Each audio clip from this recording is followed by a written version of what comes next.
Hola, buenos días, ¿cómo estáis? Bueno, yo he dejado a las niñas en el colegio y me he venido directa a la obra para enseñaros todos los avances. Pero el vídeo que vais a ver hoy, os tengo que decir que es un poco extraño porque está dividido en dos partes. Una primera parte la grabé la semana pasada y luego pasaron una serie de cosas el fin de semana. Total, que la segunda parte la grabo hoy porque la reforma ha dado un giro radical, ha dado un cambio total. Así que vais a ver la primera parte y ahora nos vemos para ver la segunda.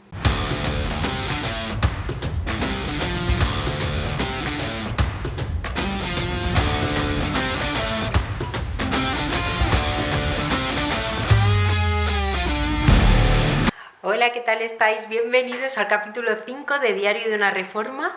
Bueno, hoy tenía un montón de ganas de enseñaros todas las novedades que ha habido en la casa, porque hay un montón de cambios, ha cambiado muchísimo. Y mirad, voy a empezar por el problema más complicado que hubo la semana pasada. No sé si os acordáis que en la zona del comedor, salón, cocina, había al lado de la viga azul justo, había una mocheta gigante que no sabíamos qué hacer con ella, cómo quitarla, porque el problema que había era sostener esas vigas de ahí.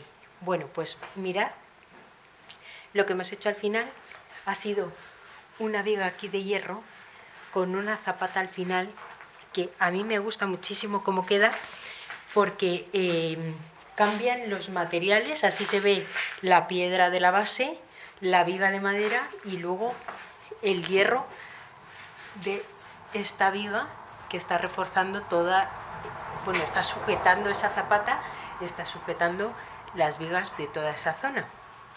Así que, bueno, estoy muy contenta con la solución porque es, no sé, a mí cuando cambian las texturas, los materiales, me parece que queda mucho mejor. Os lo voy a enseñar desde arriba también porque se ve súper bien.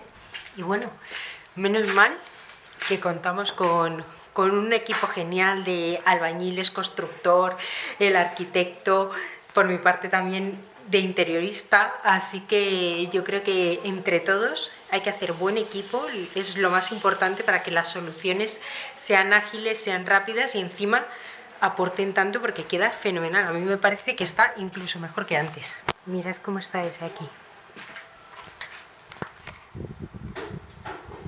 Es que queda súper bien. Bueno, y lo más importante de esta solución es que nos ha permitido tener la isla de cocina en el mismo tamaño que estaba definido al principio en el proyecto, porque si no, el problema es que si tienes una mocheta de repente ahí que sale de 30 centímetros, pues obviamente la isla había que reducirla, pero además bastante para dejar luego los pasos. Entonces al final todo esto lleva bastante técnica y por eso insisto tanto siempre en rodearse de buenos profesionales, porque no es lo mismo hacerte pues la reforma tú solo y decir, bueno, pues ¿qué hago? Tengo que dejar la mocheta ahí, porque evidentemente primero está la seguridad. Pero hombre, ¿por qué no también prima la estética, la funcionalidad? No es lo mismo una isla de cocina grande, donde tengas un montón de espacio que almacenar, donde almacenar, o una isla de cocina que sea de 1 metro, pues evidentemente no es el mismo almacenaje, no es la misma funcionalidad y por eso pues las soluciones son muy importantes. El siguiente tema que nos habíamos encontrado estos días es que cuando hemos empezado a hacer este tejado del porche, ¿qué ocurría? Que había que poner esas vigas de ahí que veis, ¿no?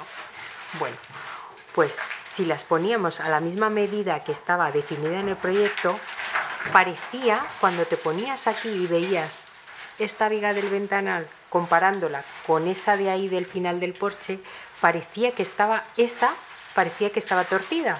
Entonces, ¿qué hemos tenido que hacer? Pues redefinirlo, y si os dais cuenta, se ha hecho aquí una doble mocheta. ¿Por qué? Porque antes esas vigas apoyaban en esa de ahí delante, que era la original. Bueno, pues al traer esta mocheta le hemos traído 20 centímetros para adelante y entonces visualmente cuando te pones aquí está perfectamente recta. Esta está paralela a esta. Antes, ¿qué ocurría? Que esta estaba así recta y esta parecía descolgada. ¿Realmente estaba recta? Sí, lo que pasa es que al estar apoyado 20 centímetros antes, pues parecía una cosa rarísima. Cuando te ponías aquí era como una visual que no quedaba recta, no quedaba cuadrada, ¿no? Aquí la zona del patio va a estar a dos niveles. Una es la zona del porche, que va a estar al mismo nivel de la casa. Ahí habrá dos escalones y luego realmente ahí es donde va a ir la piscina y lo demás, ¿vale? Entonces, ¿cómo vamos a aprovechar estos dos niveles? Pues vamos a jugar con la profundidad de la piscina. Como aquí va a ir un banco de obra, vamos a jugar con la profundidad de la piscina aprovechando el respaldo del banco, de tal manera que no se va a notar como un muro que se levanta. Así que yo creo que es muy buena solución. Lo único que ha habido que hacer estos dos escalones para que esta zona alta quede al mismo nivel que el despacho. Mirad cómo se ve desde aquí, delante, desde el patio. Ahora ya se ve perfectamente la viga, con los pilares, y mirad qué bonito va a quedar ahí con los palos de madera vistos cuando esté toda esta zona pintada, rematada. Ahora mismo está así, realmente ahora solo están las tablas de madera puestas, pero faltan toda la capa de aislantes, por supuesto todas las tejas, pero bueno, os hacéis una idea. Bueno, pues yo sigo aquí. ¿Qué os ha parecido la primera parte? ¿Os habéis quedado bien con todo lo que estábamos haciendo, no? Bueno, pues ahora os voy a empezar a contar qué ha pasado el fin de semana para que haya dado tanto cambio la obra. Así que me voy a la casa. Bueno, pues ya estoy por aquí y vais a alucinar, porque os acordáis que en el anterior capítulo no sabíamos qué hacer con el porche, no sabíamos si cubrirlo y entonces que tuviese más funcionalidad haciendo un comedor debajo o si dejarlo descubierto y ganar más luz. Bueno, pues cuando estuvimos aquí el fin de semana, por la mañana estaba súper bien. Vamos, tenía menos luz, pero era una cosa que se podía aguantar. Pero cuando vinimos por la tarde, estuvimos por la tarde y aquí no había nada de luz en esta zona de aquí. Sobre todo en esta zona estaba en negro total. Así que hemos decidido descubrirlo entero y justo es lo que están haciendo en este momento. Y mirad la luz ahora mismo cómo entra.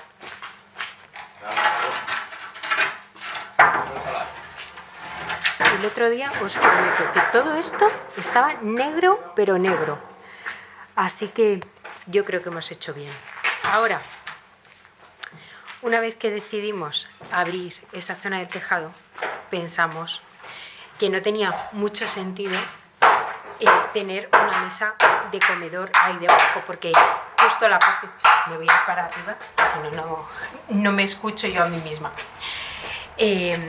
Os decía que justo cuando ya decidimos abrir toda la zona del porche, decíamos, no tiene mucho sentido poner un comedor aquí debajo porque los sofás se van a mojar, la mesa y las sillas se van a mojar, y justo la parte que yo quería, por la que quería cubrir eso, era por no tener que estar quitando ese comedor de verano pues durante el año, ¿no? Cuando lloviese.